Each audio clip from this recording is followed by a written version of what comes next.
What's going on, everybody? Welcome to the Sheep Kiss Sheared podcast, home of people, politics, and popular culture. I'm your host, Austin Creed, and welcome into the morning show. So, the morning show, we tend to talk about things that will get you motivated. I share some simple realities to motivate you and inspire you. But, I was doing some thinking this morning, and I realized something. With all the self-help books, movies, TV shows, podcasts, you name it, it's so saturated. Everybody's out here telling you that your dream's in front of you. You can easily grab it. You just need to step out and you need to do it. And it's something that everybody's heard before, right? Well, what is separating you from doing what it is they're telling you to do? Is it the fact that it doesn't seem practical? Is it the fact that maybe it seems unrealistic or it just seems almost too good to be true, perhaps? Well, I don't want to fall into that category. I want to share with you one simple reality that can change your life forever, but not because I'm saying it. It'll change your life if you choose to actually believe it for yourself. And not only believe it, but apply it to your life. Everything starts with an idea. I don't care if it's taking a man to the moon. I don't care if it's when Ford first developed the combustion engine. Everything starts with an idea. Now you have to apply your ambition to that idea. But it's sad. I look around my college campus especially, and I see people who talk about having big dreams, or at least they think they should have big dreams, but I'm not exactly sure what they should do. But it seems so far away. They don't gotta worry about it right now. They'll worry about it some other time. And then I look at my life, and not that I'm better than anybody, that's not the point. The point is, I've been in a very low place in my life. I've been through circumstances and situations that most people in their early 20s have not been. Most people in their early 20s have not been in the military. They have not been in a very low place where they had nothing better to do but think big. Think of what I could be doing, what I want to do that would make me happier. There was a time when I thought to myself, it would be good if I started a podcast, or, hey, you know what? It'd be nice to have a radio show. It'd be nice if I got my voice out there and I felt heard and I could help people. But I didn't do it. Not back in the day. Why? I was scared. I said, man, nobody want to listen to what I had to say. What is it that I would say that'd be different? For all I know, no one would listen. I could come up with every excuse you could ever imagine to say, hey, you know what? I'm not going to do it. But your excuses are simply killing your confidence, and that is something I learned the hard way. Now, I do at least one show a day. I like to do two, but sometimes life happens. On top of the fact that my book comes out in less than 2 weeks, Biblical Bachelor, is coming out on Halloween. I'm editing another book. I'm visiting the family. I'm doing all kinds of stuff. And the problem is, too many people will use an excuse. If you make an excuse, it's because you don't want to do it. You don't want to take that leap of faith.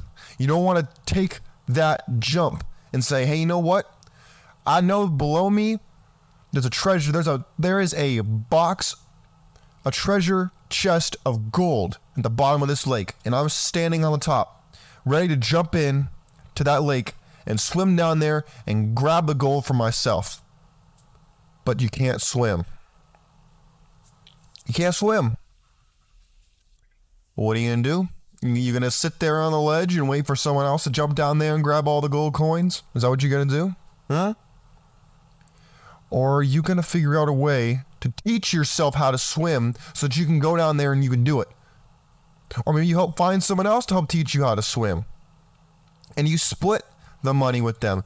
Every idea has an application. Now, it's not going to be easy. The more ambitious you are, the harder it's going to be. I am not going to sit here and tell you that the bigger you think, the more easily you will achieve your goals. This is false. In fact, it's the opposite.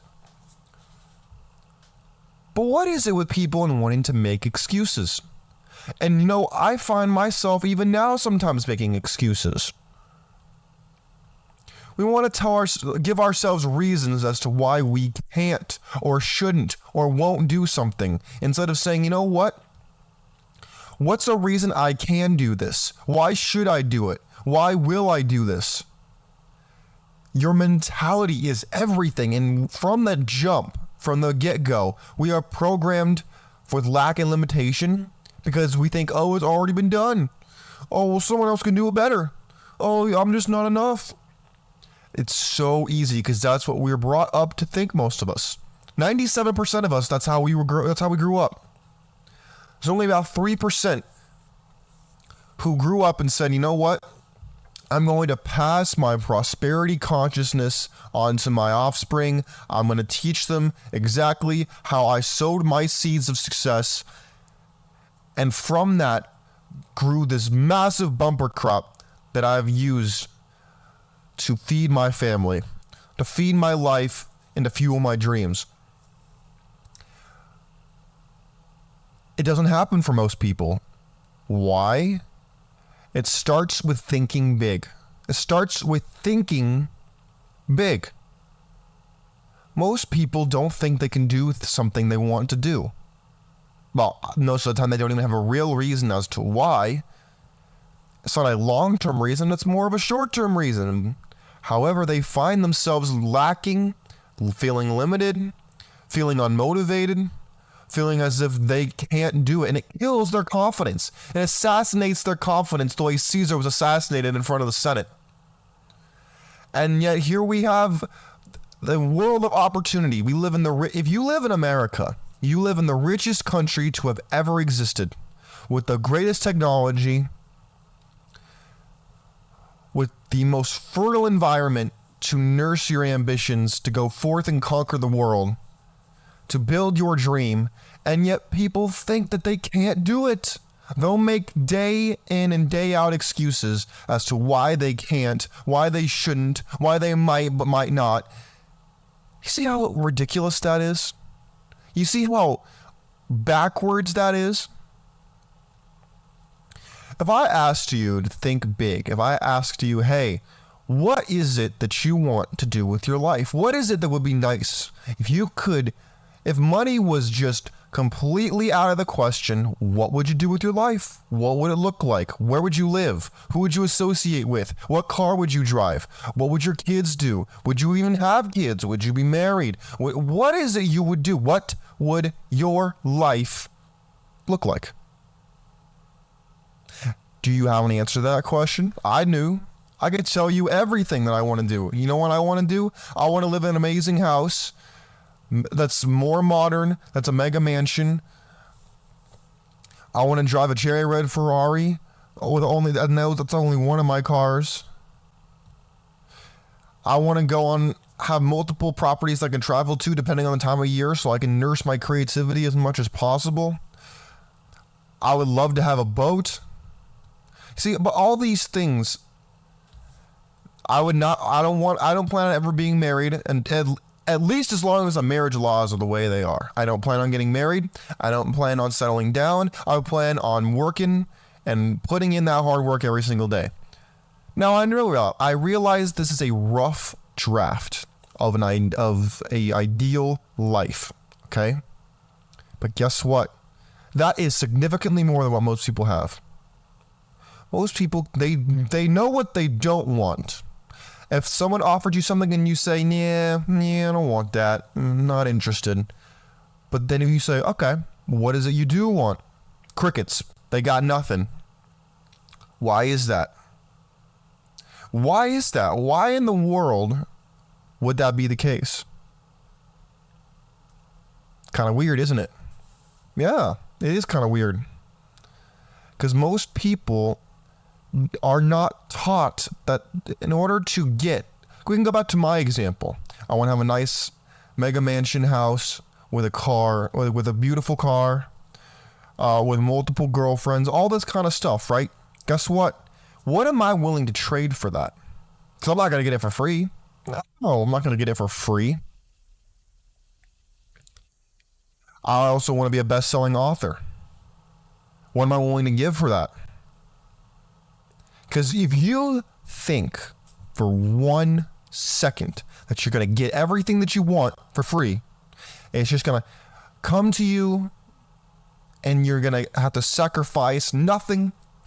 I'm here to tell you, it's not how it works. It's not how it works.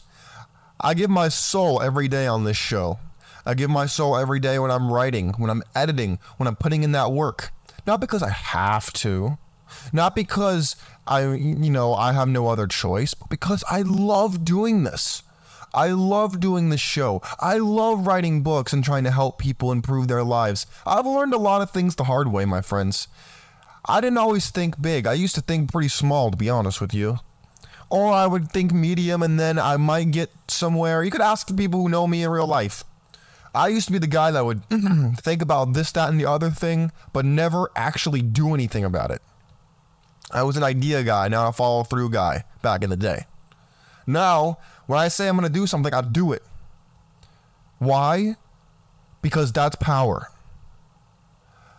That's how you earn respect. That's how you prove to yourself and build confidence. You say, hey, I'm going to write this book. Hey, I'm going to start this show. Hey, I'm going to go out there and I'm going to do this. And then when you go out there and you do it, that's power. That demands respect. Not saying you're going to conquer the world, but then you never leave your couch. No, that's not power. That's delusion. There's a difference between thinking big and being delusional. And I don't want you to be delusional. I want you to be a visionary, not a victim. Lack and limitation has never helped anybody. Actually, that's a lie. It's helped the government. Oh yeah, it's helped the government grab power. Do you really think I don't normally bring up politics, but can you believe, what would make sense to you? Let's pretend like you're in charge, right? Let's pretend you're in charge of the government. What would make for a better constituency? People who are full of ambition, full of vigor, full of ideas, and full of drive, or people who are lazy, overweight, not ambitious, satisfied with entertainment and the illusion of something instead of the actual item, and people who do drugs? What would you rather have if you were in charge? People who were very easily controllable, or people who were smarter than you, hungrier than you, and ready to move and mobilize? Exactly. That's why the government tends to fear, not just America. I'm not just talking about America. I'm talking about governments in general. Every revolution that's ever happened because the people were hungry. Whether it was the French Revolution, whether it was the Russian Communist Revolution, the Chinese Revolution, these things don't just happen. They happen for reasons that are extremely important and involve the pebble in the shoe. What is the pebble in your shoe that's going to push you to say, I'm tired of living the life I'm living, and I'm not just going to come up with some random, I want to have hoes and money and a yacht. No. What is it you actually want? What is it you want to do that you're going to say, I'm going to stick my life on this, and no one's going to tell me to give up? I don't care how many times someone says I'm no good. I don't care how many times someone says, hey, you know what? You don't have talent. You're wasting your time. Do you think people always tell me that I believe I'm the best podcaster in the business? I believe that I'm a visionary, and I have a natural talent for this. And I have a very strong desire to help people develop themselves and to make their own personal philosophy and become better than they are right now. Now, does that mean that I believe that? Does that make it that everyone else will automatically agree with me? Of course not. But guess what? Your failures are not the end. They are how you learn. and become better than you were before yesterday. It's really easy to be happy and be confident when you're winning all the time.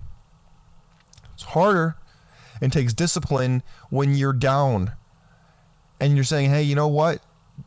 And someone comes back to you and says, hey, you didn't do this right. Hey, you know what? I was disappointed in this.